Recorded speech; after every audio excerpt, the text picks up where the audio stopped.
Hello, everybody. You're listening to the Big Chill Podcast. This is episode 650, Premier League Final Day Showdown.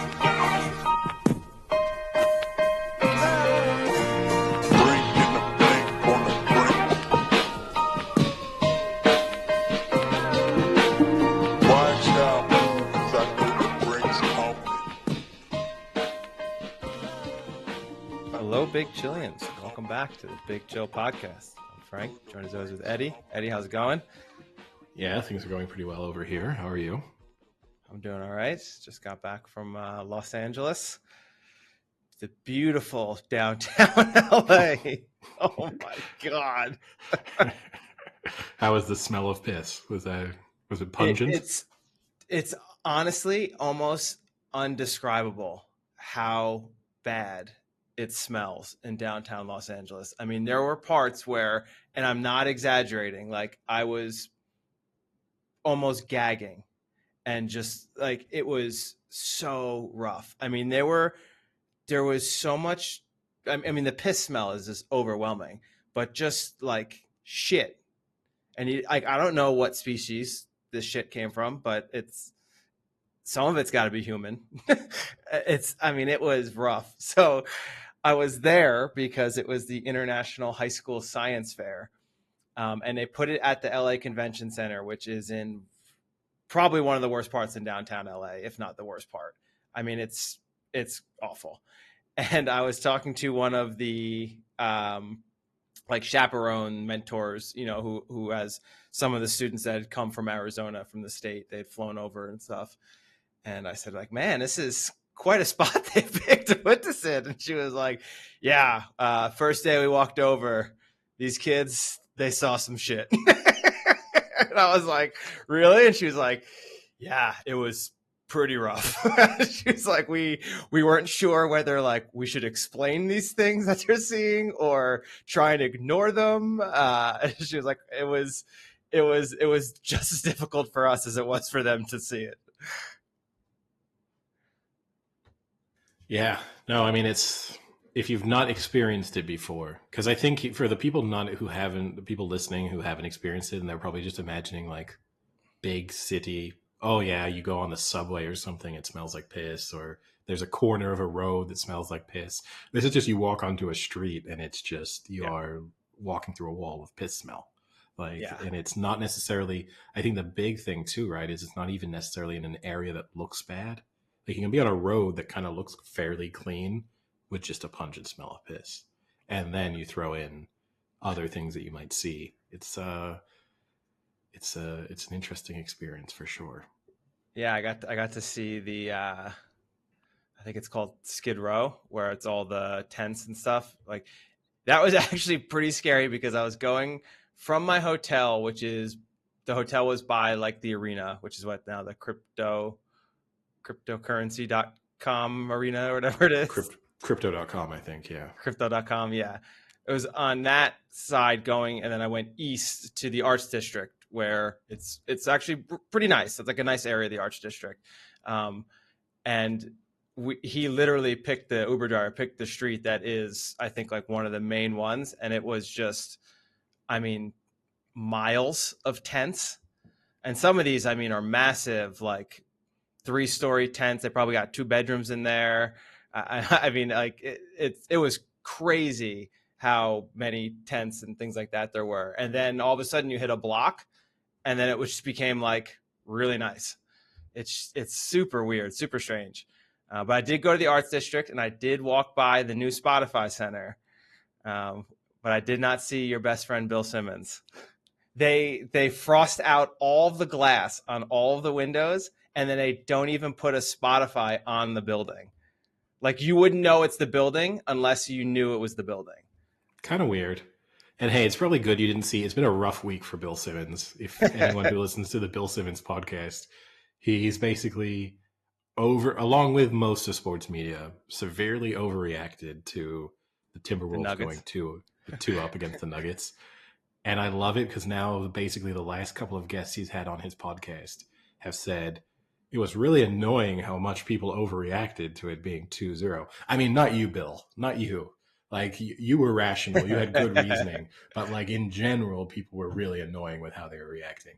It's like, okay, you can see who signs the checks here and why people are deciding that's not who they're going to take on. But yeah, now that's going into a game 7. Yeah, it's a weird series because it's been basically, aside from game one, every game since then's been a blowout, Blowout, and one yet way or the you're other. headed, yeah, and now it's headed to game seven, and it's one of those. Usually, I feel like heading into a game seven, I have some sense either there. I mean, this is Bill Barnwell's ideal series because there's zero momentum in this series, basically, Well, Eddie, and there's never momentum in a series yeah, because it doesn't exist. and I have no. I'm going to say I think the Nuggets will win. Just the home court advantage, which is significant for them with the altitude, and you just figure there's been games where Jokic has been unstoppable, but we'll see. I mean, it's tough to have any confidence in a team heading into Game 7 that just lost Game 6 by 40 points. Like I don't know exactly how confident I can be in them. But I mean, maybe you're confident because they saw it was going to be a loss and just folded it in and saved the energy for game 7. Yeah, that's one of the positive spins people have put on it, but then it also means the Timberwolves got to see that it was going to be a win and pack it in as well and prepare for Game 7. Like the rest thing always works both ways. But yeah, I don't know. I'm just going to put I guess I think I've got my faith in Jokic. Then I just love watching him play. I just love watching a guy who looks like he shouldn't be very good just absolutely dominate. Yeah. And I love having former players try and say like either they could stop him or they don't think he's really that good when he's putting up historical performance. Like I loved like they had Draymond Green. I know Simmons covered it too, but I like was watching it live as Draymond Green was in studio on TNT to discuss it and was critical of Rudy Gobert during Game 5 for like not defending better. And then like I was on Reddit at the same time, and people on Reddit were just like posting the averages that Jokic has As against against Draymond, Draymond Green. which was like averaging 34 points a game, like when Draymond Green is guarding him. It's like, how does the audacity of this guy to be out here being like, look, I could do better. It's like, technically, no, you can't, based on all evidence that we've seen. But Well, Draymond Green's not someone who would ever shy away from a stupid opinion. no. But yeah, we'll Well, see what happens.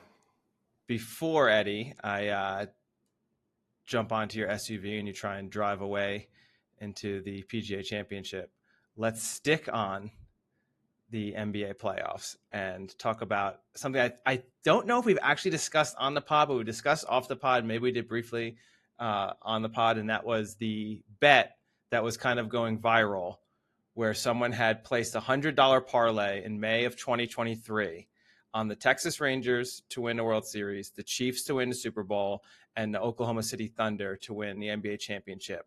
That would have paid $1.7 million for 100. And it had gone viral because the person who is from Arizona was kind of constantly posting what the cash out offers were and was kind of like, hearing the feedback from people about what he should do and what he shouldn't do. It got as high, the cash out, as $100,000. He did not take that, but he ended up settling for $80,960. And what he said, this was his quote, is they were actually down 2-1 in the series at the time. The Thunder were down 2-1. And during that time, his quote was, "I said last night, if we win this game and they offer at least 80,000, I'm walking. Well, they're offering 80,000 and I don't think I can take it anymore. I want to keep going, but I'm a single dad and the money would be wonderful." I completely understand the not being able to take it anymore. Like, I stress over cash outs. I mean, I think you and I both almost have the same philosophy. I think, at least, is that sometimes I just in my mind say, like, there is no cash out. Like, you have to either go with the mentality that you're making a bet and you're never taking the cash out, or you're always open to the cash out. Yeah, I mean, I'm someone who historically has got it wrong when I have decided to cash out and when I haven't. Like I think I've basically never really got it right. Like Yeah. I've cashed out. I've done stupid enough things where I've cashed out for like a fraction of my original stake because I was certain the bet was going to lose, and then watched a team storm back and win, and just gone, that was ridiculously dumb. Why did I Yeah. do that? And then the next time it's like, hey, no, this is looking great. Like, it's offering me 98% of my total payout as a cash out, but it's definitely going to win, right? So why would I cost myself the extra 2% and then watched everything fall apart? So yeah, I do think you need to either be a cash out person or not. However, I think when you've put $100 bet on and there's $100,000 being offered, and realistically, you know that the team that you have to win the NBA title was like, even at the time, fourth favorite. So really not, it's not like you're dealing with a very likely outcome, and you're also not dealing with a situation where you could ever really hedge well. Like the only way he was going to be able to hedge well, because he did openly speak too about like he didn't have a ton of money, so it's not everyone listen. You know, like you get these idiots on Twitter being like, just bet $10,000 on every other team to win the NBA title. It's like, yeah, that's great, but how many people do you know with just $60,000 sitting around ready to throw Yeah. bets down? You probably, I mean, the only hedge you maybe could have done was to predict that if the Thunder won this series, the cash out would go from, let's say, 100 to maybe 250. Yeah, And then 200,000 maybe, and because then they you would can have been, hedge this series a little bit. You could have hedged it a little. maybe, but I mean the reality is they were going to be underdogs, or I mean they're 3-2 down in the series, so they're probably going out. Now they are. Yeah, When he did the cash out, it was 2-2. yeah, but they then subsequently lost Game Five. They're probably going out. But even if they do go through, and he was super lucky, right? Because him waiting to see Game Five, they were down big in that game. They were down by 20 plus points and stormed back into it. So he was on the verge of looking at a really depressing cash out number and watching everything just fall apart. But I think if you ever place a bet where it shows $100 turning into 100,000, I think you got to take the cash out. I saw on Twitter someone calculated that like true value based on like the remaining odds for the Thunder when they were 1-up in the series would have been $180,000. Like that would have been absolute fair value. So actually getting offered $100,000 That's when pretty good. it's decent, because if you imagine, people will be like, well, no, you should get offered why that. You kind of need to imagine it's almost like you're selling something. So Yeah. like imagine you were selling basically $100,000 bet to win, that is worth $180,000, and someone's willing to risk it.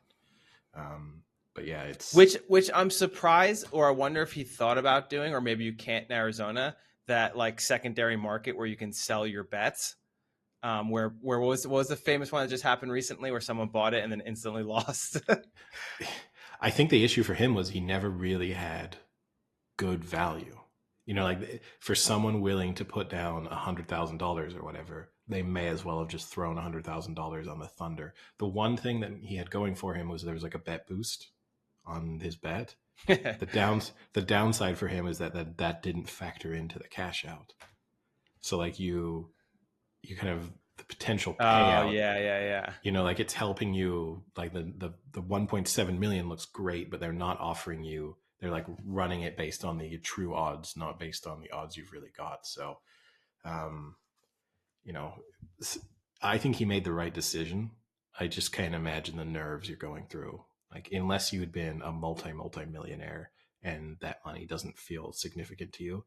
But even if you're really rich, it's just such a large amount of money that it would have still played with you, I think. Because, like, even if you're worth $50 million, $100,000, you can still do something cool with it. You know what I mean? Like, it's not, it's still like, I can buy a car. I can go on an incredible vacation. Like, even if you don't need the money, it's still, really helpful. But yeah, I think the cash out was when it hit 100,000. If I had been him, I would have done the cash out, and then I would have been like, do you know what? I'll put 20,000 on the Thunder to win now. 30,000 maybe. Like I'll still put myself in a position where I'm really happy if the Thunder win the title. Nah, But I'm good. hopefully he hasn't done that. There was some speculation on Twitter that he probably maybe hedged with the Mavericks, so that now he's a Mavericks fan because. But yeah, I mean, good for him. Incredible bet. The thing I think you'd be kicking yourself with though is like, why did you take such a relatively big outsider in the NBA to win the NBA title? Is like you took Michigan, I mean, the Rangers and the Chiefs, who like were not favorites necessarily, but they were always sort of in the top two or three. Like, why did you throw kind of an Well, not according to outsider? you. The Chiefs were never in the top 2 or 3. You know No, what? Even after winning, they still weren't in the top two or no, three. I don't know if they really won it. If I were DraftKings, I would probably just void that bet. But it's that would be the only thing if I'd been him. Like if that had been my bet I'd put on, I'd be like, wait, why did I weight this bet incorrectly? Why is the thing with the biggest odds at the end? I've made my life difficult. And then I would have sat there thinking about all of the other things I could have put in as like the third part of the bet. So for example, like Michigan winning the college football championship and been like, they were favorites. I could have put them in. I could have put UConn in to win March Madness. They were favorites. I could have done that. Like I would have run through like that was a 5-1. That was like a 6-1. And I could have easily put those on and been done by now. And instead I'm sweating out like the fifth favorite in the NBA championship, which again, for people unfamiliar, like being fifth favorite to win the title, you're really kind of an outsider. Like the Celtics are heavy favorites. The Nuggets are going into it, we're heavy favorites to win the West. So you're crossing your fingers you even get to the finals, let alone win the championship. You obviously also in your build up to that kind of tease the Scotty Scheffler drama from the PGA Championship, his What arrest this morning. what weird drama. It was so weird because I was up pretty late the night before and obviously hadn't seen anything on ESPN or anything like that. And then I woke up in the morning, also pretty early. It was like I woke up like 6 a.m. Obviously, it's West Coast time, but I woke up and then I saw it was like Scotty Scheffler released from jail. And I was like, released from jail? When the hell did he go to jail? Like, did I miss a complete story? And then I went and looked and I was like, no, he actually was arrested like 3 hours earlier. Yeah. No, it's a crazy story. Also, too, when it was kind of first breaking news, and I had the TV on when it happened, and it's like, yes, a pedestrian's been killed in a road accident. However, this arrest is not linked, but it still makes you a little suspicious of like, okay, this is what you say, but Scotty Scheffler's killed someone. Like this is what's really happened. And then it just turns out he tried to sneak his way into the PGA Championship. Admittedly, the players and the coaches were supposed to be allowed in. So he wasn't actually doing anything that he wasn't supposed to try to do, but obviously came across cops who didn't realize both who he was and maybe that players were allowed to still get access. But weird story. I mean, it makes him look like kind of an asshole because I understand that, okay, players were supposed to be allowed in, but you have a cop approach you and say like, hey, listen, there's an accident here. Like no one's allowed through.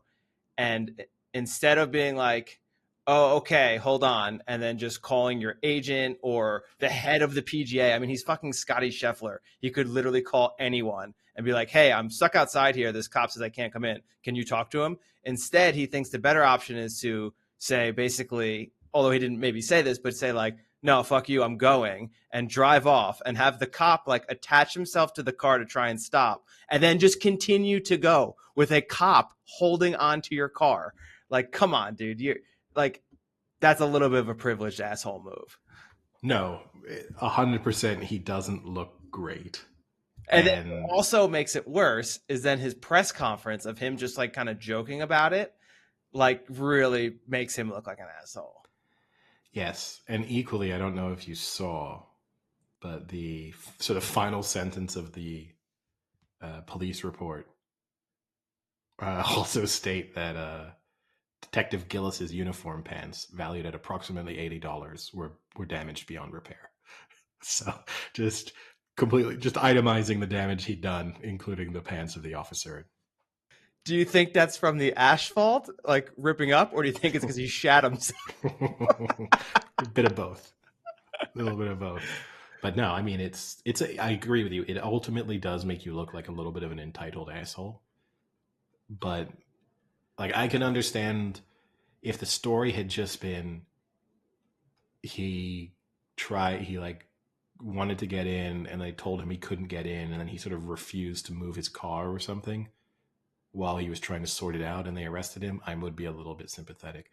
But especially when you factor in, he definitely knew that someone had died. Like, I'm sure that part of the communication that went on as to, hey, the only reason why only players and coaches are going to be allowed in is because a pedestrian died there. So you do know that it's something relatively serious going on Oh to yeah. just drive your way, like force your way through. It's not a great look, but who knows? I'll give him credit. You know, there's been a lot of Tiger, Scotty Scheffler comparisons, and this is probably the closest he got to really having the personality of Tiger Woods, because this is like this is Tiger 2007 or 8. This is what he would have done. So, you know, maybe he's just trying to. He has no personality. So this, and that's the other issue he has. As someone with zero personality, having something of a scandal also get attached to you, you don't have the ability to play it off. You know, like because he's just a piece of cardboard up there. So it's not like he can properly deal with the criticism. Hey, he shot a good round today. Yeah, he did. I mean, it looks like Xander Schauffele is in a pretty decent position heading in. You know, as things look, well, usual suspects fundamentally. You got Schauffele currently with a 2-shot lead. Morikawa's the 2 shots back. Scheffler 4 shots back.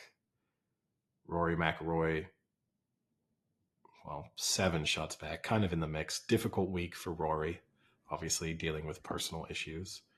But you know who else is sitting at that same tied for 11th spot with Rory? Caroline Wozniacki. No. No, I did see she posted something on Instagram today though. Did she? Yeah, our friend Victor Hovland. Yeah, well, Victory Smiles preparing himself. Yep. And DeChambeau also at 6 under. Yeah. I'll have to check out what Wozniacki posted. I have to admit, this is a reading about, you know, you kind of forgotten how shitty that was when he just called it off, like as they were posting wedding invitations. And then you hear about, I didn't realize that he'd known his current wife, that she'd held a position on the PGA, and that he'd known her for 4 or 5 years before the Wozniacki breakup happened, which not a great look. Maybe nothing at all had happened. Maybe they were just friends up until that moment, but it's not a great look. Sorry, she just posted yesterday about her recap from the weekend road trip through Tuscany with her husband. Emphasis on husband, though. Just really laying it on thick. She didn't say husband. She just tagged David Lee. David Lee. Real stand-up guy, David Lee. A lot taller than Rory, too. Yeah. He just came in and then scooped up the pieces, put them back together. But no, yeah, be interesting. Obviously, Sunday, building towards then, I guess we can transition over to the final day of the Premier League, but this could be an excellent Sunday of sport. You got Game 7 of the Nuggets, Timberwolves. You'd have the final day of the PGA Championship, which hopefully is, you know, you got 3 or 4 within a stroke or 2 with a chance. And then, yeah, final day of the Premier League, which, as it turns out, we've spoken about it for weeks. Little bit of an anticlimax on the final day.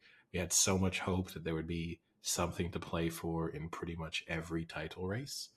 Well, every race, sorry, within the league. Most of the things are pretty much wrapped up. So it's slightly disappointing in that respect. Would you like me to give a quick rundown of what exactly there is to play for on the final day? Well, yeah, I was gonna say it's pretty unfortunate that I'm at a conference for 4 days, and the only day I really have to be in the entire time is that Sunday. So I will literally miss such a good day of sport on Sunday, and I can't really just watch because I'm giving a talk. So Oh, that's unfortunate for you, but it's great for the rest of us. But yeah, the final day. So we have the title race going down to the final day of the season. Manchester City obviously won that game in hand that they had against Spurs midweek. We can discuss that shortly. But they are 2 points ahead heading into the final day and 1 point behind on goal difference, meaning that they need to win to be certain. Because obviously, if they draw and Arsenal win, they will lose on goal difference. So which they is need a the win. perfect scenario. You kind of get really lucky there. I guess it would have been more interesting if If Arsenal City needed to win and win big, and City needs a tie. if City had been like 2 or 3 goals ahead on goal difference, then that would have at least brought into play. Oh, City are level, but Arsenal are a goal ahead. If Arsenal can get another goal, whereas here we do, like the It makes permutations it are. easy though. It does, and so you have City both at home, City at home to West Ham, Arsenal at home to Everton. Both, I mean, on paper, relatively easy fixtures. Everton have been in good form recently, but still, you're talking about, nothing to play for and not Yeah. exactly a great side. And West Ham have been pretty awful recently. I Also, saw this as a let's do it for Declan Rice game. yeah, that and it's David Moyes' last match in charge. So, but they seem to hate David Moyes, so I don't know if that really helps them. But yeah, that's pretty simple. City win their Premier League, and they've been in this scenario before. The first time they won against QPR, it looked like they were going to draw or lose and hand the title to United, and they scored those 2 late goals to seal the title. So familiar territory for sure. The European places, Champions League, all wrapped up following uh, Spurs' loss to City midweek. It means that City, Arsenal, Liverpool, and Villa will finish in the top four. The Great for only Villa. great for Villa, not great for Liverpool. I mean, finishing third, but now miles off. Nothing to play for them aside from Jurgen Klopp's last match in charge of Liverpool. I mean, that's What a in the what a whimper that goes out on. yeah in the Europa League and the Europa Conference League. Spurs and Chelsea are vying for fifth, which is a guaranteed spot in the Europa League. So that comes down to the wire with Spurs 3 points ahead of Chelsea, however, with inferior goal difference. So Chelsea needs Spurs to lose, and then any Chelsea win will see them move up into fifth. But you'd have to say probably looking at Spurs fifth, Chelsea sixth. What a surge for Chelsea though. I mean, they were Yeah, sitting 12th in the table, yeah, and to finish at either sixth or fifth. I mean, actually, I should just clarify and say what a surge by Cole Palmer. yeah, yeah.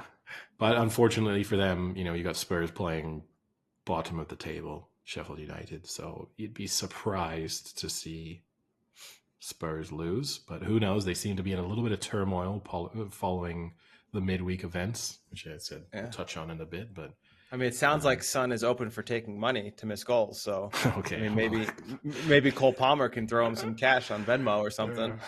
All right, we'll get on to that in a bit. But uh, so elsewhere, so if City win the FA Cup, then the Europa League place that they would get from winning the FA Cup will go to the league, meaning that sixth place will get the Europa League or a guaranteed Europa League spot as well, and then seventh would subsequently qualify for the Europa Conference League. And you currently have Newcastle and United level on 57 points, although with one of the most incredible goal differences disparities you're ever going to see with two teams in the top half, because you have Newcastle on plus 21 and Manchester United somehow on -3. Negative three, So right? yeah, What's So, crazy is I just have that in my memory because it had to be 3 or 4 days ago. I looked that up. I was like looking at the table, and then I went to United. I was like, "How are they at -3 sitting there? that's That is impressive. insane." Yeah, And then, unfortunately, we talked also about the possibilities of the relegation battle really going down to the wire, and it's pretty much done and dusted. You have Luton 3 points behind Nottingham Forest for that final relegation spot, but Luton are 12 goals behind Nottingham Forest on goal difference, so they need a 12 goal swing on the final day, which I think, could Nottingham Forest lose heavily? That could definitely happen. But could I foresee Luton needing, let's just say it was an awful final day for Forest and they lost 8-0, which would be catastrophic. That would still require Luton to win 4-0, and I really can't see that happening. So, and you factor into Forest are playing already relegated Burnley. It's not the toughest fixture ever. So I think realistically, although mathematically possible that something could happen there, we're just talking about the title race. I mean, that really is the only thing truly up for grabs. and then are you going to get into the promotion playoffs? Because that should is that also starting this weekend? So the playoffs are on. Well, it's set. You've got Southampton against Yeah. Leeds, and that's on Monday, I believe. Okay. So, which interesting to see. But personally, I hope Southampton go up. I'm not a big fan of Leeds. But we'll Anti-American. no, just I don't know. They have such a massive budget, and they haven't managed to go up. For I mean, article today that I read said that they will need to offload £100 million worth of players if they aren't promoted, in order to uh, sort of line things up with financial fair play regulations. So I would find that relatively amusing. I say that if I were a Leeds supporter, that's awful. But as I'm not a Leeds supporter, I find it mildly amusing. Which maybe is a good way for us to touch on the topic of the controversy surrounding Spurs supporters openly hoping for City to beat them midweek to deny Arsenal winning the Premier League, which it has to be said, Ange Postecoglou, their manager, has not taken very well. It feels like he's into just a spiral of depression at this point. It seemed to Now really. was that when is that related to him like screaming at the fan in the stands? So supposedly the fan in the stands was openly telling him that they needed to lose, and so that's why he lost it with him and eventually turned around and basically said, like, I know, who are you, like, I'll remember you. Um, but What yeah, is that like? What does that even mean? What do you think? I'm gonna remember you. I don't know, maybe he's gonna get What's he him gonna do? Like banned. he's gonna leave the stadium and just like run out before all the fans get out and just like wait and watch for this guy. In his mind he's probably thinking, I hope we win the Premier League at home next season, and I'm going to turn around and pick you out and be like, you weren't supporting us in every match, so you're not a real supporter. But look, I thought it was a little weird. I don't have anything against Spurs fans, like, realizing yes, they had the chance to sneak into the Champions League, but even if they'd won midweek, the odds of them doing it were still pretty slim. They'd still would have needed, Villa to slip up, and you then also throw in the worst case scenario for them would have been a draw midweek, which would have put Arsenal in the driving seat to win the Premier League title, and would have meant that they still had no chance of finishing in the top four themselves. So it kind of would have been lose-lose for them in that respect. Definitely watching it, the atmosphere was a little bit bizarre, how quiet it was. But I get it. Look, and I can say there was strong parallels. Blackburn went in the 94-95 season on the final day. Blackburn went to Anfield to play Liverpool, needing and knowing that if they won, they were going to win the Premier League title. And if not, they were going to need United to slip up away at West Ham, I think it was. And you can go back and watch it, and Anfield openly was kind of supporting Blackburn, because they wanted to deny their fiercest rivals winning another Premier League. Now, Liverpool won that day, but fortunately for Blackburn, Manchester United also slipped up, so Blackburn won the Premier League title. But, so there's history of similar situations where a club decides that they, out of spite for their biggest rival or one of their biggest rivals, they don't want their own team to do well. I don't take too much issue with that. I will say I think Spurs fans went overboard in the build up to the match, just being like, I'm a City supporter for the next 2 weeks. All that stuff was a bit much. Even like openly asking for them to sort of play youth team players and stuff like that. Like, I think that's extreme. I'll also say when they did the Poznan after City scored, the like City celebration where they turn around and link shoulders and bounce, to do the other team's celebration when you've conceded a goal and gone behind, I think that might be a little bit of a stretch too. So like I can kind of feel they don't look great. It did give major little brother vibes of being so focused on the other person failing over succeeding yourself. But it didn't bother me as much. As for the Son miss, which I can tee you up for this, the Arsenal supporters who do genuinely think he missed intentionally, and I've seen like clips Arsenal fans are sharing of like similar finishes that Son has. Oh, he always scores, including against us in one-on-ones. If he was intending on missing, the risk of putting it like on target and hoping that the goalkeeper had moved the right way, he's a bold man, because it would have been a lot easier to just push it wide or drag it wide. So if that was But that's just somehow, how good he is. yeah, yeah. But I mean, I saw like you have to watch the right angle, because if you watch the reverse angle, you can see Son with his eyes Morse coding to the keeper. I'm gonna put it right there, so be ready. I will say, because I had to watch that like super clip of all his similar finishes. He does tend, if you want to give Ortega even more credit, he does actually tend to pull it across the keeper. Like that is his go-to finish in a Yeah, one-on-one scenario. Which, whereas, because if you do look from the angle from behind, there is so much space to, as he looks at it, the right of the goal to Ortega's left. Like he just has to pass that into the net. I'll say that I don't know if they still would have won. There was a long time left in that match. I know it was only 5 minutes left of actual time, but then there was 10 minutes. I think if City had needed to score in 15 minutes, I think they would have found a way to score. So I don't think it necessarily would have changed too much. But, and look, I just kind of love seeing how upset the Arsenal supporters are. I of just think, course. Do you it just expect amuses anything me. less?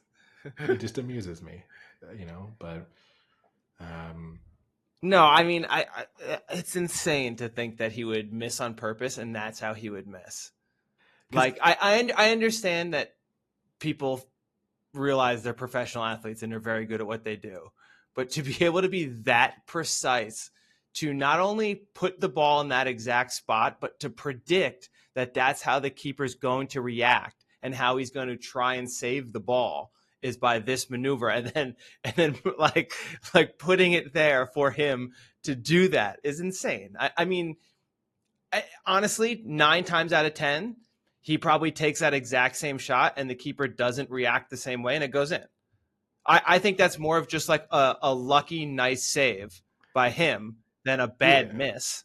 it's a bad finish for sure. Like he has so much space, he doesn't need to put it as close to Ortega as he does. However, you're right. Like 7 or 8 times out of 10, that exact same finish probably finds its way Yeah. because the goalkeeper doesn't stick out his leg at just the right place at just the right time. So I don't think it was the worst attempt at a finish I'd ever seen, but it wasn't great. But I mean, honestly, I actually thought Spurs played pretty well in that match. It was one of their better performances in recent weeks. They did, you also, Ortega had the big save against Kulusevski when the ball nearly snuck through his legs.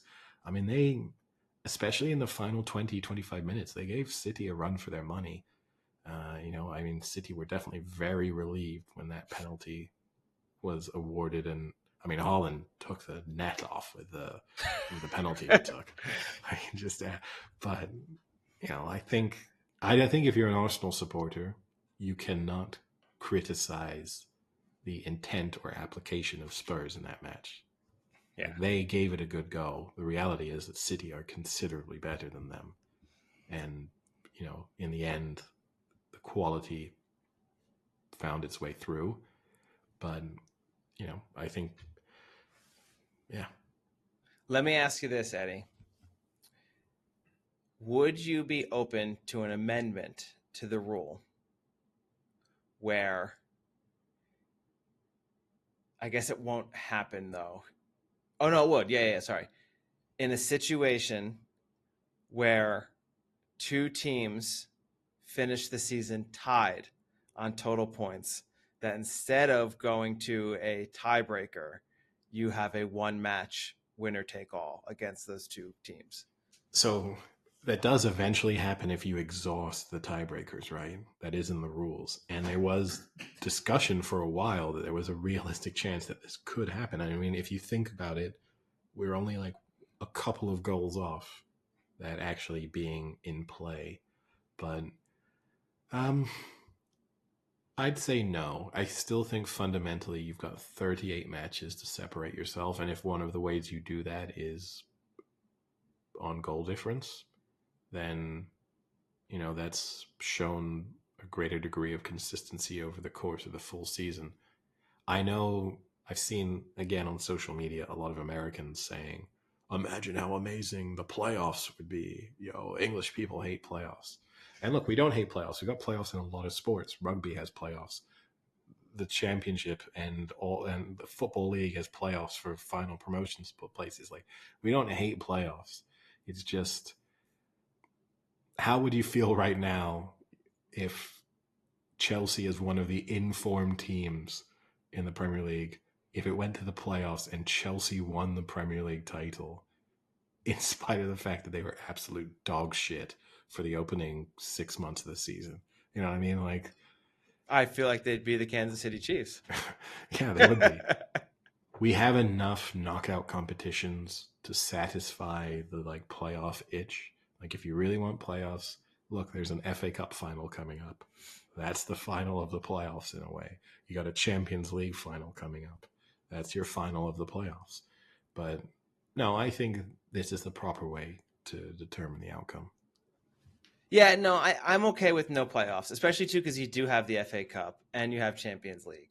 So we've talked about this before. I think my only issue with Champions League is it favors the team's success in the previous year. But theoretically, the Champions League is taking the top teams from that division and putting them into a playoff just with other leagues as well. So it kind of is like a playoff in a way. It's just that it happens to be for the year before team. So I'm fine with that. But I do think if two teams end up tied in points, I would rather see them play each other than go to the point differential, because that's the instance where I think little things could have had such big impacts that are slightly unfair. Like, does someone get hurt for 2 or 3 months that, let's say Haaland gets hurt for 2 or 3 months and their goal production from 3 goals a game goes down to 2 for 4 games, and that costs them. That's a little shitty. And especially because it's such a close goal differential. Maybe it should be if they're under 5. If they tie and are under 5 in a goal differential, then they go to a 1-game winner take all. That's real backyard rules. Yes, we're losing, exactly. but we're not really losing. Come on, guys, it's too close. Give me another chance.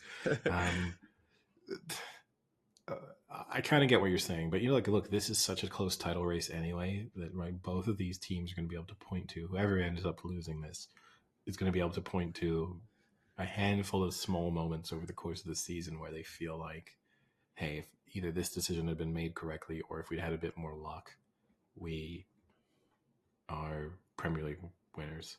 The one that to me right off the bat sticks out in my mind is thinking about City Spurs the first time around when the referee blew the whistle and blew the play dead when Jack Grealish was about to be through on goal and it was 3-3. And it's very easy. Arsenal fans, I'm sure listening to this will be able to pick out their own moments, but you can look at that and think, well, if play goes on and Grealish puts that away, and then everything else stays the same, which is a long way to go in the season, but the title race is over right now. So it's one I of those just think, things. wouldn't it be nice, Eddie, to see Arsenal have to play City and not just want to park the bus and actually have to They still fucking win the would, match? but they still would. The only way the only way it would be interesting to me maybe is if like the team that kind of technically wins, like almost like the If FedEx, Arsenal's down 1-0 to start the match. like the FedEx Cup kind of thing. So Yeah. like let's say it says if I'll give you the The FedEx goal differential. Is that what the you're going to goal do? That's yeah how you start. yeah. So it's Could like you imagine Arsenal you're being down like 27 goals 6-0 down. and having to go play? How Yeah, pissed would you be? but at least that would be kind of factoring in seasonal performance. Like that I could kind of live with, and that would be it would be ridiculous at times because imagine like in this Newcastle versus United, imagine them that being the top of the Yeah. top of the Premier League, and it's like it's okay, you're finished level on points. Okay, United, you're starting 24-0 down. You can do it, but that would be the only way I would kind of accept it. But yeah, look, the shame is we were on course for just an absolutely fantastic final day of the season with Liverpool how everything. If this had been a 3-horse race, like 3 teams within a point of each other, because that would have at least guaranteed that probably like something was going to change on the final day. That probably a team that wasn't top was going to score first. Which, look, it might still happen. Arsenal might score first, and you're going to see City behind, and you're going to get the thing that always happens, which is like the murmurs in the stadium of like Arsenal have scored, and then like the pressure, like the players sensing the pressure. But there's also a chance that City score first and then are 4-0 up at halftime, and it's title race over without any real drama. So what are your predictions for the 2 matches? I mean, I think they'll both win. I think they'll both win fairly comfortably. I do think City are going to win 4-0, and I'll say Arsenal win 2-0. I was going to say 4-1 and 1-0. Yeah. And then I think Liverpool will win. Jurgen Klopp's last match in charge. I think I'll go out on a limb. I'll say I don't think Luton are going to overturn the 12-goal difference that they need. So I'm going to say Luton are going down. So the 3 promoted clubs from last season are all going to be relegated, which I think people are overreacting to that because a lot of people are saying like, well, this shows the disparity between the Championship and the Premier League. And there is a massive disparity and something has to be done to address that. And I think in particular, you then see it with the ease at which some relegated sides are getting promoted. That's where I think you really see what that even like a single season of that cash injection can do to you. But we're a year removed from when all 3 promoted sides stayed up. So, some seasons, fundamentally, the promoted sides should be favorites to be relegated. So it's not crazy that all 3 of them are going down. But, the English footballing pyramid is broken, but this is not why. Do you know how many times, Eddie? How many times all 3 promoted sides have been relegated? Yep. Whoa. It's probably let's less. Start. Let me start this way. You said that we're not far off from when all 3 promoted teams stayed promoted. How many times has that happened? So that happened the year Blackburn were promoted back into the Premier League. So that was 2001. Fulham, Bolton, and Blackburn all stayed up. Correct. That's the only other time that I can think of because that's the only time I would have paid that close of attention to. So I'm going to go out on a limb and say that's the only other time it's happened. I'll say it's happened twice that all 3 promoted sides have stayed up. It's happened 4 times. So 11-12, QPR, Norwich, and Swansea, and then 17-18, Brighton, Huddersfield, Newcastle. Okay. Now, reverse. How many times have all three promoted teams gone straight back down? 6. Wrong. It's lower. It's lower. 3. It's lower. Would this be the first time? Don't tell me that. This would be the second. Okay. When was the first? 97, 98. Okay. Who was that? Nottingham Forest? Burnley, Bolton, and Crystal Palace. Oh, okay.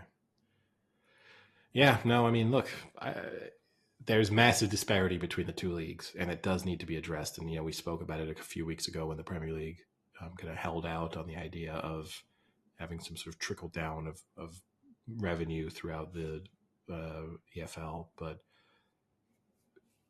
that has to be fixed somehow. There needs to be especially when you think that all three of these promoted teams have spent a lot of money to be relegated. And not only to be relegated, to not really be competitive. Like, they've spent quite a lot of money to be pretty awful. And as a supporter, that only is worthwhile if they then now go straight back up. Because if not, what a miserable experience. Like, yes, you got to taste what the Premier League was like, and you had the success of the promotion the previous year, but you did just get to watch your team just get spanked week in, week out. Like, there's, not a lot of joy in that. So, that's the unfortunate thing. Moving on then to other sports. A topic I wanted to discuss, actually. We may have some other NFL-related topics.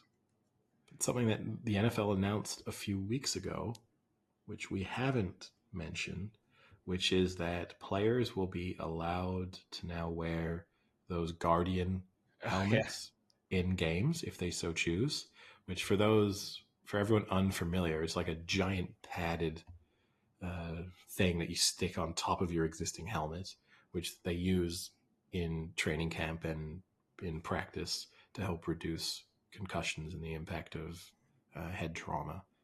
And they've now said you can wear that in a game. They look really stupid because it just makes it look cartoonish with like this. Imagine if Eli Manning had one of these things strapped onto his head in the game. How big his helmet would be. I mean, if I'm a defensive lineman, I'm absolutely wearing one. Yeah, because you've just added an extra 1.5 inches for the quarterback to have to throw over. Yes, but then 100%. The alternative is, as either a wide receiver or a corner, you're now like, how are you turning your shoulder to track a ball? Like, that must be so hard to see around that thing. I don't think anyone is really going to wear these. I do think this is just a smart move by the NFL. If 15 years from now, there's a bunch of guys coming out being like, my CTE is really bad. And then you get Roger Goodell getting to say, look, we said you could wear padded helmets and you didn't wear them. Like, look, we said you could wear styrofoam helmets. we gave you the option and you turned it down. So look, we said we'd wrap you up like that kid in Little Giants and push you around the circle. You chose not to. Not our fault. On similar health and safety concerns in the NFL, I don't know if you saw, but the Green Bay Packers will allow fans to smoke cigarettes, vapes, and pre-rolls in Lambeau Field next season. So you can kidding me? No. You can sit, as it's an open stadium, it will now be the only NFL venue to allow smoking within the stands. That's fake news. There's no way that's real. Hold on. Pause the podcast. You have tried to fake news us.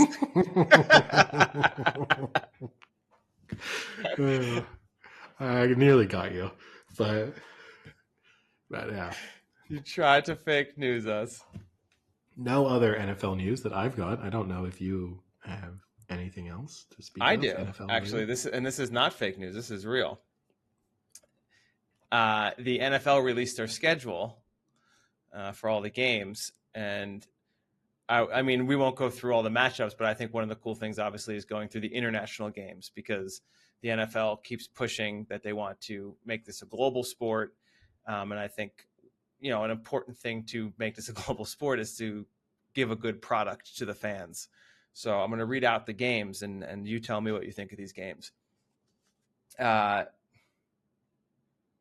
So the first one is in Brazil, Sao Paulo, Brazil, and that is the Green Bay Packers versus the Philadelphia Eagles. Yeah, it's a really good game.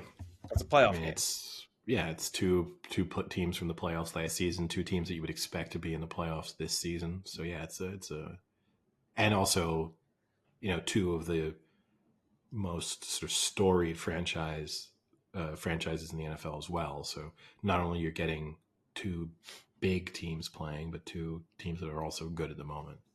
Yeah. Next one is at Spurs Stadium, and that's New York Jets versus Minnesota Vikings. Can't get a lot worse than that, to be honest. I mean, no, they are. Please hold. I mean, the question obviously will be, how good are the Jets going to be this year with Aaron Rodgers back healthy? Like, how much of an impact will that have? I, How healthy is he really going to be? I believe the And Jets have the most primetime games this season, and perfect. I don't get it. Like, how can you bank so much on a 43-year-old conspiracy theorist coming off an Achilles tear to be that good? Like, this is a team that was an average team last year. The other issue with this team is they are fucking boring. There's like no fun aspect to the New York Jets besides Aaron Rodgers. But who knows what Aaron Rodgers we're getting here? It's like I don't get it. Like, I don't. If you told me it was like the Bengals without Joe Burrow, at least then you're like, well, they've got some really talented offensive players. Like, oh, they still got Jamar Chase and this and that. Like, that's fun. Who wants to see the Jets, especially if Rodgers isn't playing? Who wants to fucking see that team? I don't get it. No, I do agree with you. It's always confusing a little bit when sort of there's these couple of teams that just become TV sort of darlings for unknown reasons. But yeah, I'm not really desperate to see Jets games this season. But you know, I guess what do we know? So it's the Niners, Cowboys, and Jets all have 6 primetime games, and the Chiefs have 5 for next year. Okay, so getting back to our international schedule, not a great one there to start off the London the London games of the Jets Vikings. Then the next one, the following week, is the Jacksonville Jaguars versus Chicago Bears, also at Spurs Stadium. I mean, there's not a ton that can be done here, right? Because obviously these are Jags home games and they have that London arrangement. So the Jags are going to feature, that going into every season. This is an okay game. This is like obviously number 1 draft pick, Caleb Williams. Maybe you get to show the next generation. Yeah, against the number 1 draft pick from a couple of years ago, so you can craft a couple of compelling storylines there, and there's a chance that both of these teams are actually decently good. Like, it's not, I guess this could be 2 playoff teams. Yeah, I guess the question I should be asking is, if you were living on the West Coast, obviously are you first waking game, up early? In the Brazil, that's not an issue. But I mean, I think for that one is, will you stay up for that game, the Brazil game of Packers Eagles? Yes, and I would wake up early probably for the Bears Jags. But what about the Jets Vikings? Are you No. waking up at 6 a.m. for Bears Vikings? No. Yeah, you're not a true fan. All right, next game. Next game. How about this one? Are you the following week? Are you now waking up early for this one? New England Patriots versus Jacksonville Jaguars. No. I mean, I would rather do that than the Jets Vikings. Yeah, sure. Because again, like, the Jags could be pretty decent, and look, you got a rookie quarterback with the Patriots, so maybe again that's an interesting storyline at that point. But no, It's not a good game. Put it this way: I think the real litmus test is usually with these games that have weird either primetime or for the international games is like, if this were just a regular afternoon game on a Sunday, are you considering putting it on, or are you hoping that Red Zone pays decent attention to it? And so far the answer is kind of no for most of these. Like, It's not a game I'm seeking out. I'm like going to the bar and being like, wait, are you guys going to put the Patriots Jags game on? Because that's really what I want to watch. Yeah. And then the last one, the coup de grace, the New York Giants versus the Carolina Panthers in Munich, Germany. What did Germany do to deserve this game? Well, no quite comment. a lot. That's a rhetorical question. Historically, quite a lot. They deserve a whole lot worse than just having to sit through an NFL game. But yeah, this is none. It's the worst of the lot for sure. What a high power offense game that will be. Yeah, it could be 3-0. It's November 10th. How many weeks has Daniel Jones been out by then? What week of the season is it? Like 7? I think like 6 8? or 7. Then yeah. Hey, look on the bright side. We'll probably be together in the U.S. that day, so we can wake up early and watch that Giants game. So 6:30 a.m. Something to look forward to. But yeah, no, it's not a great. Speaking of, I guess, games being decided by 3 points, maybe we should address the other controversy from the week. Not only Scotty Scheffler's arrest, but Harrison Butker's interesting commencement speech in which he talked up the need for stronger male identity and the fact that women basically exist just to marry men and birth children. It was a weird. Yes, it was weird. I'm not going to defend anything he said. I will adjust that he didn't say like women should be in the home birthing children and being housewives. He went on to insinuate that there's nothing wrong with thinking or wanting that to be your career or your life. Well, I'd say he went further than that, because he did say that's the most rewarding thing they could do. And he did also make it seem as if not only do we need more of that, like we need the old-fashioned view of the home, man working, woman take care of child, but also not only were women, that's the happiest they could possibly be, is having a family and looking after their kids. Look, if he just stuck to society is telling men to not be men as much, I think it would have still been a stupid message, but I think he could have got away with it and kind of lived with it. It's a weird thing too, at a not all male school. Like, I started watching this, was like, whatever it's St. Benedictine or whatever. It's a Christian school, I think. I assumed for a while, like, oh, this must be an all male college. Like, this is the only way this speech makes any sense as a commencement speech.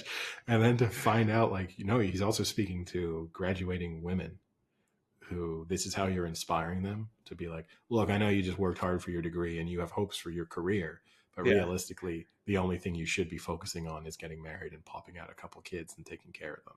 Because I couldn't have achieved what I've achieved without the help of my wife sacrificing all of her hopes and dreams to look after our children. So you need to do the same for your man. No, I completely agree. And it doesn't make sense because, and I'm not saying that women who don't get degrees aren't still going out and being successful or things like that. But you're speaking to a group of people who have taken the initiative, like a group of women, obviously, like, let's say 50%, who have taken the initiative to go get a degree because they clearly want a career and to go do things. And you're telling them that, like, hey, listen, you could go and get a job and get promotion, but what's really amazing? Being a mother and being a wife and being at home all day. That's what's really amazing. Like if he were talking to a group of people who like didn't go to college, and we're wondering like what they should be doing, I still think it's an incorrect message completely, but at least he's targeting an audience that wants to maybe take that advice. Whereas like you're literally targeting an audience that wants to more than likely go against what he's saying.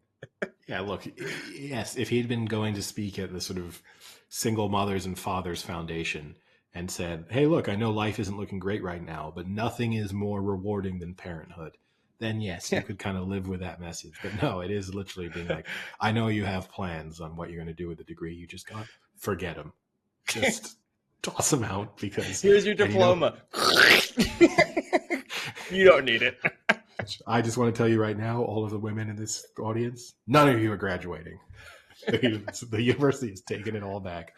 But yeah, no, I think that was the weird thing. He also, it's a strange move. I don't want to play up the significance of Taylor Swift's influence on the NFL or the Kansas City Chiefs. However, he is on a team that has two incredibly high profile female figures as girlfriends or wives of the two star players.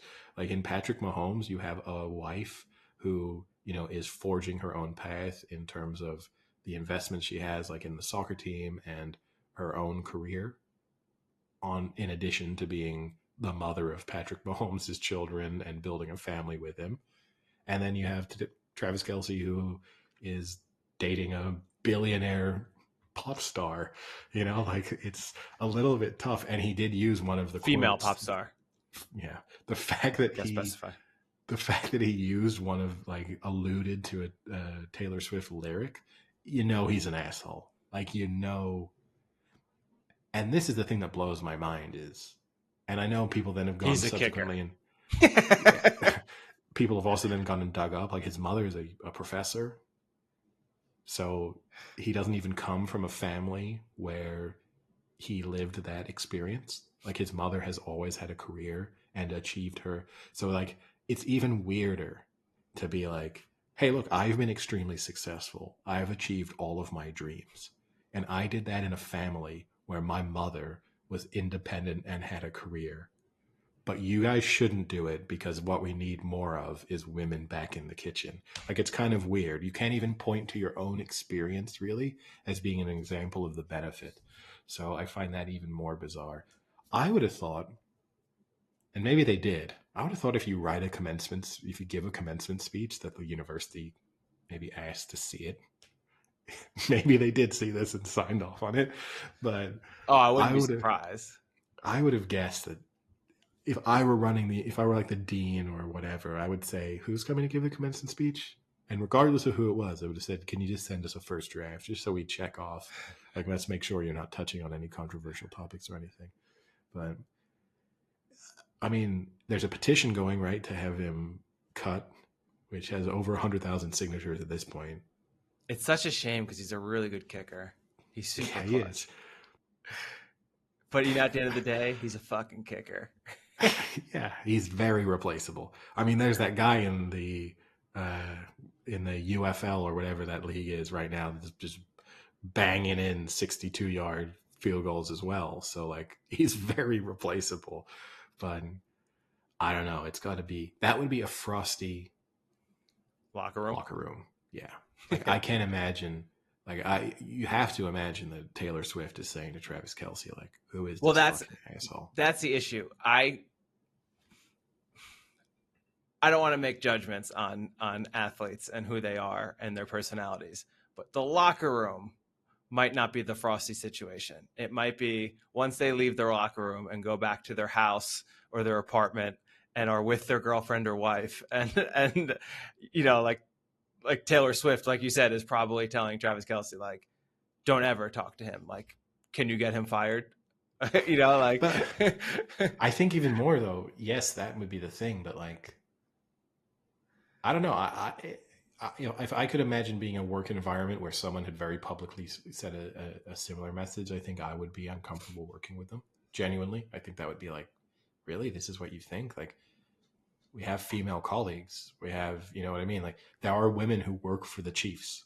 It's not like this isn't just because he plays in the NFL doesn't mean he works at, like, an entirely male company.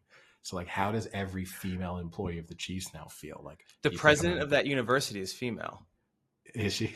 No, I don't know. Could be, though. It wouldn't surprise me. But no, I mean, it's just There's 50% chance she is.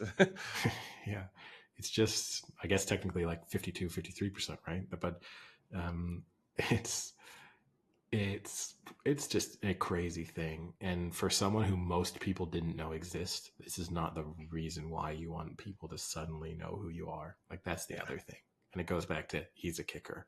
Like, this is, and you know, too, especially being a kicker, your performance is so binary. Do you know how many comments he's going to get now If from he misses a kick. journalists? Yeah, everything. Like all season long now, and maybe for the remainder of his career, every time he messes up, there's going to be some comment of like, do you think you would have made it if your mother had sacrificed her career to raise you?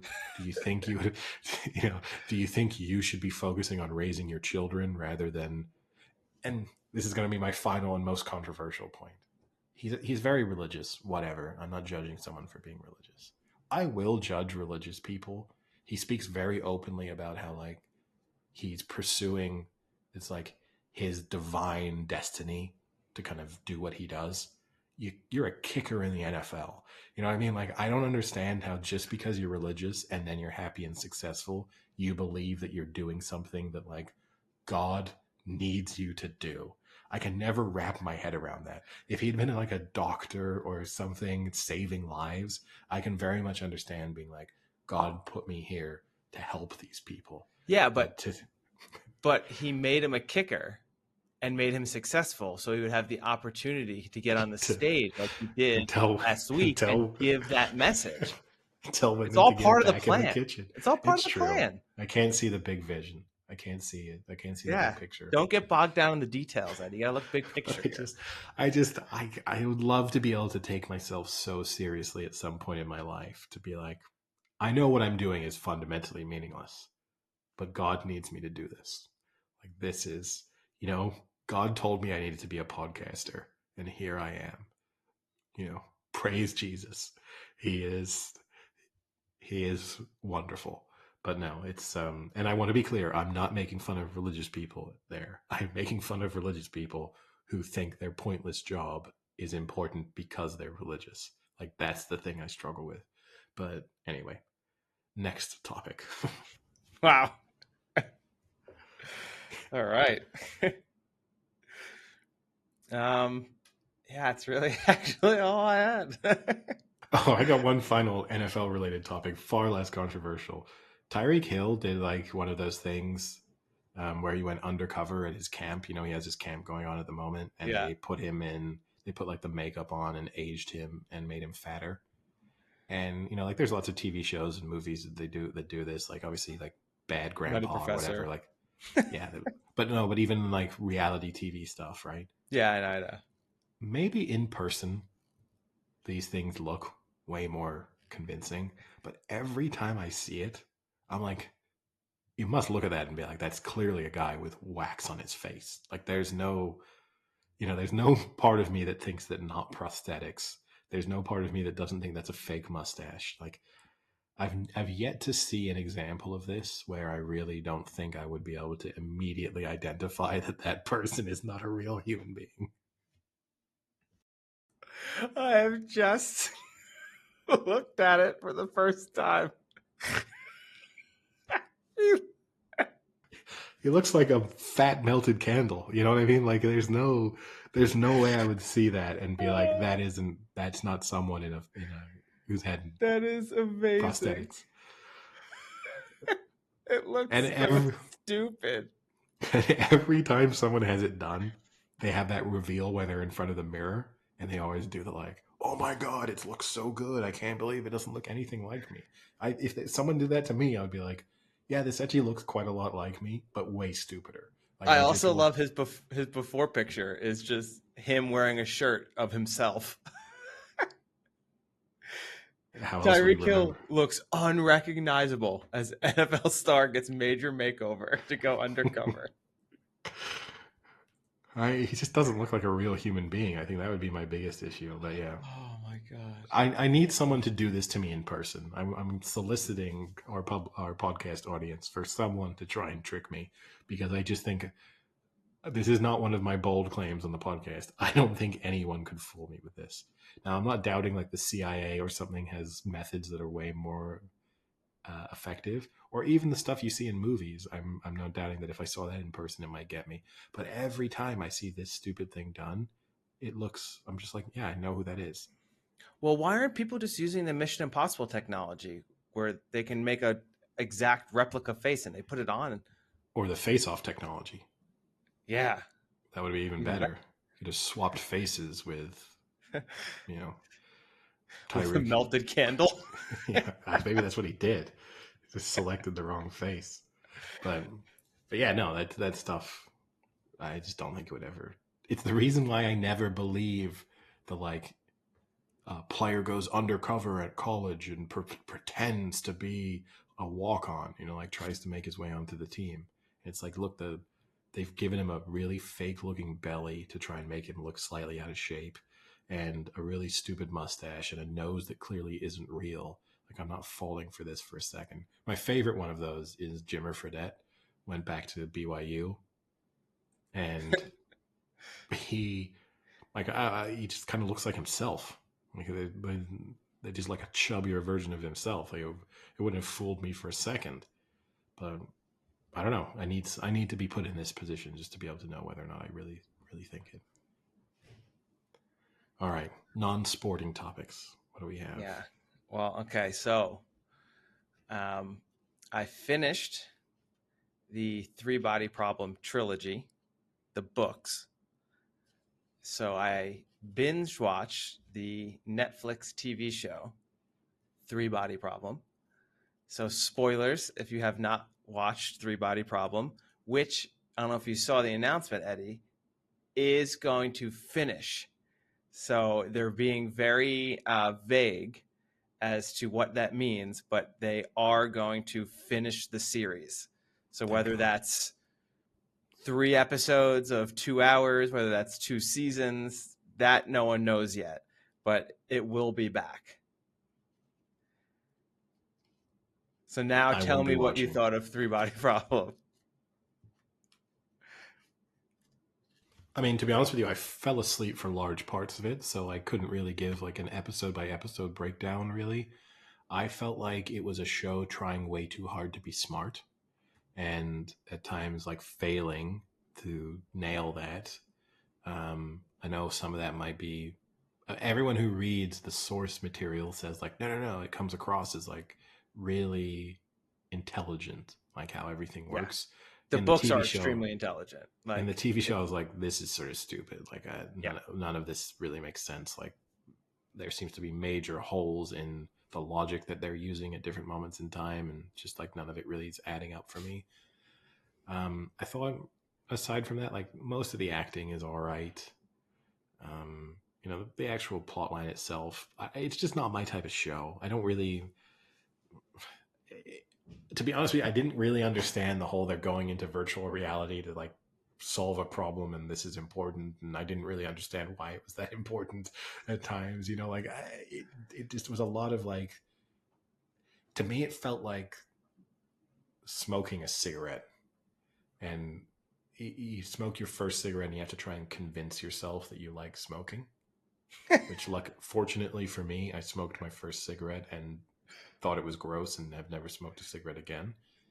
And watching Three Body Problem was like smoking my first cigarette, and I needed to convince myself that this was a show worth watching, and I failed to do that. So it's going right along with cigarettes, so that I will not be doing it ever again.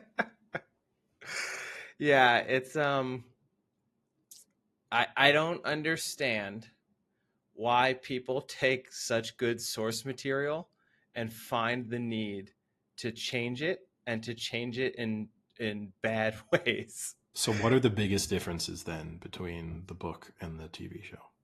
Okay, so first off, they combined all three books into this first season. So there are parts from all three of the books, which kind of works because books two and three, books one, two, and three aren't in chronological order. So there is stuff that happens in three that happened at the same time chronologically as stuff that happened in book one. So all of the stuff with the sending the brain into space, that doesn't happen Yeah. until book three. Okay. Book one basically ends with the whole like when the aliens broadcast like "You are all bugs." That's like how book one ends. And I wish they had just done that and expanded like the in between of that to build it more, because it just like flies through things that are like, wow, that was like 200 pages in the book and they just flew through this in 5 minutes of the episode. Can I address the "you are all bugs" thing? Like in the TV show, people are like really upset that they're being called bugs. And to be honest with you, if aliens suddenly appeared and started calling us all bugs, wouldn't bother me one bit. Like I'd be worried about what the aliens were about to do to us in terms of just destroying us and killing us all or Than experimenting on being us. called bugs. But the bug insult is not going to be the thing that bothers me. I'm not going to be like, I am not a fucking bug. I'd be like, Yeah, relatively speaking, I probably am a bug. Please don't hurt me. I don't stomp on anthills. You don't need to stomp agreed. on me either. The main thing that the TV show I think does, I kind of understand why they're trying to do it, but it just makes it dumb when you like step back, is that in the book they're not all just like best friends. These are completely separate. Well, first off, the majority of the book takes place in China, so they have like completely, well, I don't know if it's whitewashing would be the term here, but they have like made characters who were Chinese characters into like English, or for Isa Gonzalez into Mexican or whatever. But like it's predominantly a Chinese centered novel. But all the characters for the most part are like don't know each other or just very slightly know each other. Like it wasn't as if they had four best friends growing up and then they all did it. Like some of them do. So like the story of the brain who goes into space and the woman, those two, like that's a storyline. But they aren't friends with the person who builds the nanotech, the nanofibers that slices a ship. And they're also not friends with the guy who at the end becomes the wall facer. Like they don't know each other. These are all separate individuals. So like it's really weird that it's just like, hey, let's just make them all really close friends. And these friends are the four people that get picked for the four most important, difficult missions in the entire world. And they're 30-year-old students or like recently graduated students who are now super successful in their jobs. That was really dumb to me. The other part that I think is really dumb in the book, there's just so much more backstory on the woman who first interacts with the aliens, and it's a much better backstory because it like gives a better picture of who she is. So like her daughter in the show, they have a daughter with the guy who's on the ship, who's like the billionaire. That's not who the daughter. That's not the father of the daughter in the book. In the book, it's actually one of the generals at the space station, at the whatever radio tower, and she actually kills him to keep it a secret that she's communicating with aliens. So it's like much more deep that like she has to kill her own husband to keep this secret because that's how important it is of her communicating with the aliens, and like that's how much it means to her. So there's like a lot more detail there that they just cut out, and when you cut it out, it kind of makes it look stupid, and it just flies through. Like what was cool about the book was for the longest time, and I don't know if this was just me because you're like I'm used to things like Da Vinci Code, where you read a book where they make you think it's paranormal, or like Sherlock, you know, like watching a lot of Sherlock where you think it's supernatural or paranormal and it turns out to be like a legitimate reason as to what happened and why. So for the whole time I thought the heel turn was going to be like it's not aliens, it's a government conspiracy. And then kind of like 2/3 through the book it's like, oh fuck, actually it is aliens. Oh wow, this is crazy. Can I just say, had they had that turn, infinitely better. Yeah, I mean, like it. You're not 100% sold it's aliens until literally the book goes to the point of view of the aliens, and you're just like, wait, what? These? Oh, wait, who is this? And you're just like, oh shit, this is the fucking aliens talking now. Like this is a chapter on the aliens, you know, like even when they're communicating, you still kind of believe it but don't believe it, you know. But here, like they throw like by episode 2, you're like, oh yeah, there's aliens. Like I thought that was stupid. And it's really sad because these are the guys that made Game of Thrones who in season 1 of Game of Thrones stuck to the book and made it a very boring season to literally set up the next 5 seasons, where like everyone, when they were talking about what was going to happen, like, oh, well, season 1, they're not just going to make it be like the ending be, I don't want to spoil Game of Thrones, even though mostly probably everyone in the world has seen it, but Yeah, like, don't spoil a TV show that started 15 years ago or yeah, whatever it was. to this day, or like I think 2 days ago, 5 years since the season finale, I think aired like 3 days ago. But like they stuck to the source material and made the first season kind of boring, but to set this massive landscape for the show to thrive in the next one. And they easily just could have done the same fucking thing here, and they didn't. And they tried to put way too much shit into season 1 that didn't need to be in there. And it's just like, it's a fucking mess. It's disappointing. I was very disappointed, and I had really high hopes for like what it could have been. Yeah, look, it goes back to it. We've spoken about it multiple times, right? It's not my genre. This is not where I'm going to find the most pleasure out of a TV viewing experience. However, it is in no way. I would not recommend it to anyone. I think there's a number of shows this year that I've enjoyed significantly more than it.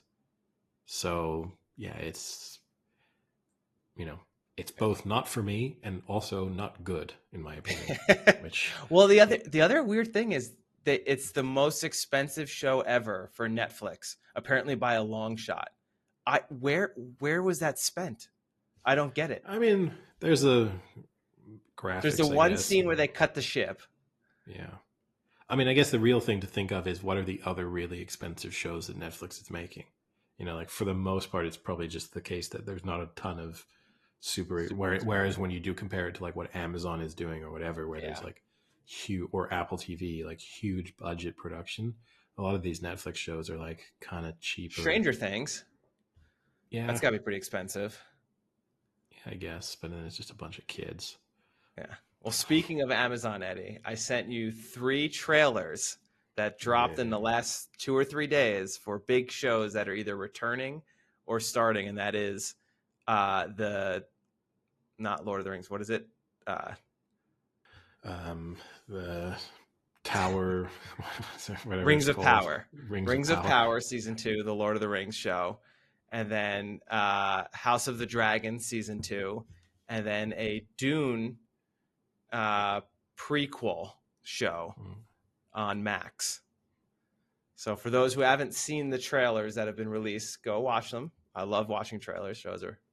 Trailers are oftentimes better than, I love trailers. They're oftentimes better than the show itself, which I'm sure if I went and watched 3 Body Problem trailer, I'd be like, "Ooh, this could be good." Great. Which one excites you the most?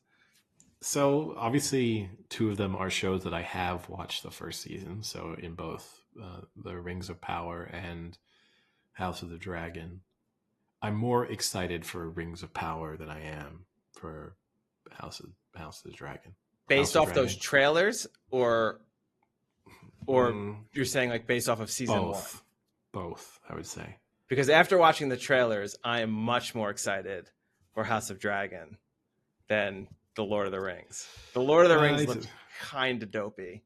I mean, season 1 was pretty dopey. You know what people are going to really lose their mind. One of the things I did pick up on, there's that like Asian elf, and that's going to get people fucking furious.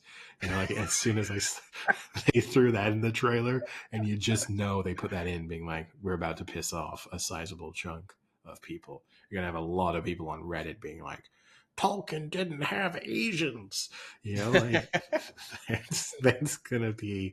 There's a few people who are gonna lose sleep over the fact that they just got a glimpse of an Asian in the Lord of the Rings universe. But that doesn't particularly. I'll be honest with you, none of these 3 shows really excite me. I'll probably end up watching all 3. I'll watch the second season of both of the 2 shows just because I watched season 1, so I'm at least going to give season 2 a chance, and then maybe I'm done with them.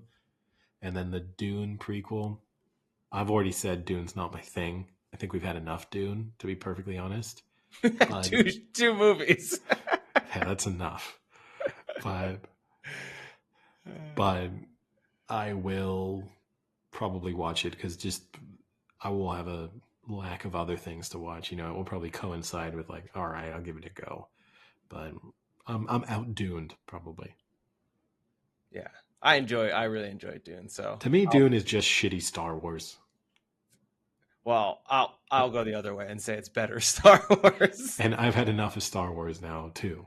So Listen, I've I watched 45 minutes of The Phantom Menace the other day, and holy fuck, is that a terrible movie?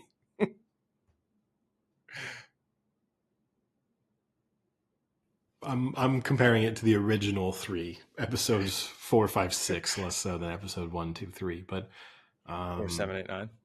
but yeah, it's I'm not looking that much. You know, that one thing I did watch. You know, they're making a TV show about another Lord of the Rings TV show, which the working title at the moment is something like "The Search for Gollum." Yeah, yeah, yeah. So all about a page and a half in one of the books, They're which, going off script.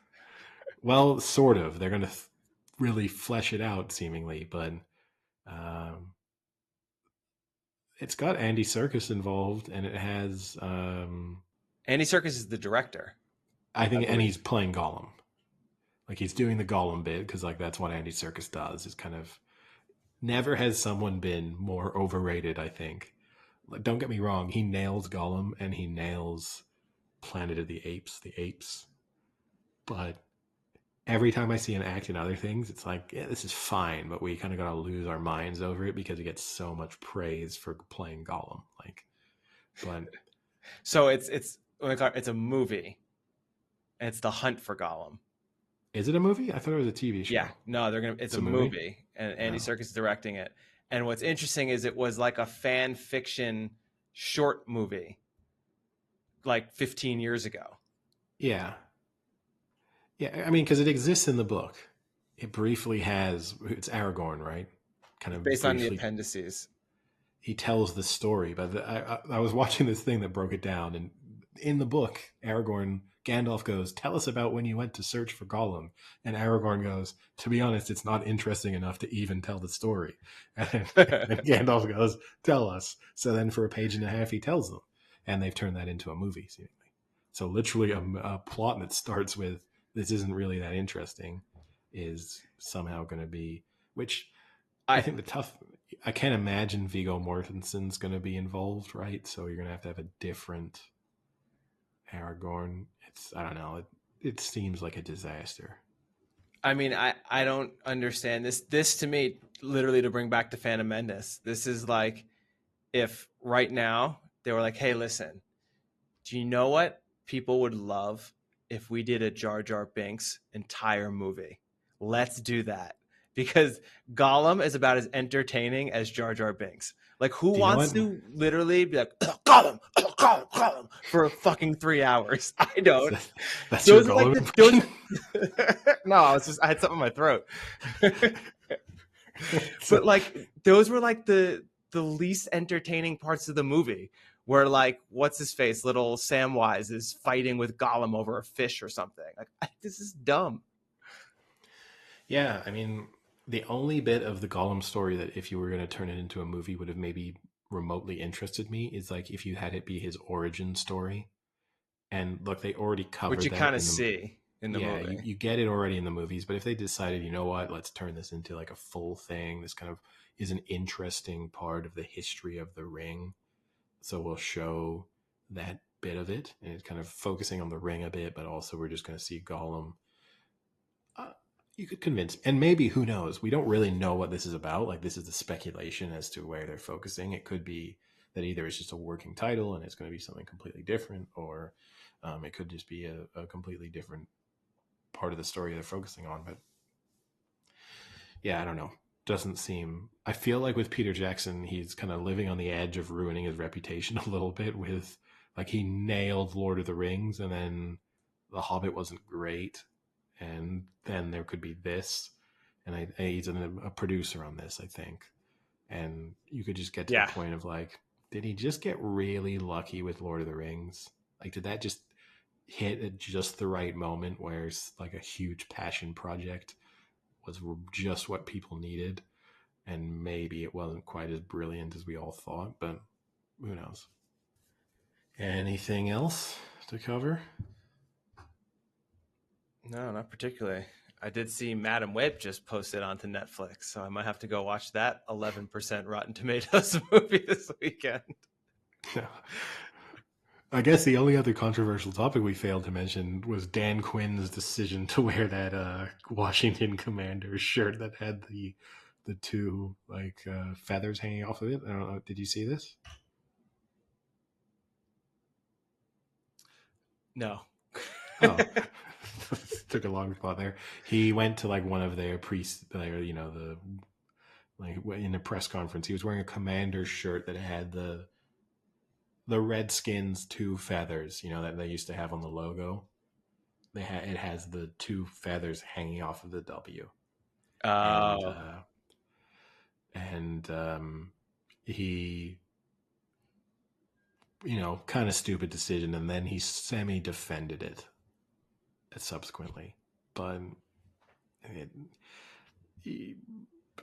turns out Dan Quinn's probably not super bright. I think we all probably knew that already. I didn't even. All I saw was he was wearing unauthorized Commander's gear, but I didn't actually see what the unauthorized gear was. Yeah, that's what it was. Yeah. A guy who thinks the thing that the Washington Commanders need to fix in his capacity as a head coach is to bring back the old name. That's what he's focusing some of his energy on. Don't get me wrong, they could probably improve the name, but it's still crazy that that's where you'd be spending any of your time. That is pretty ridiculous.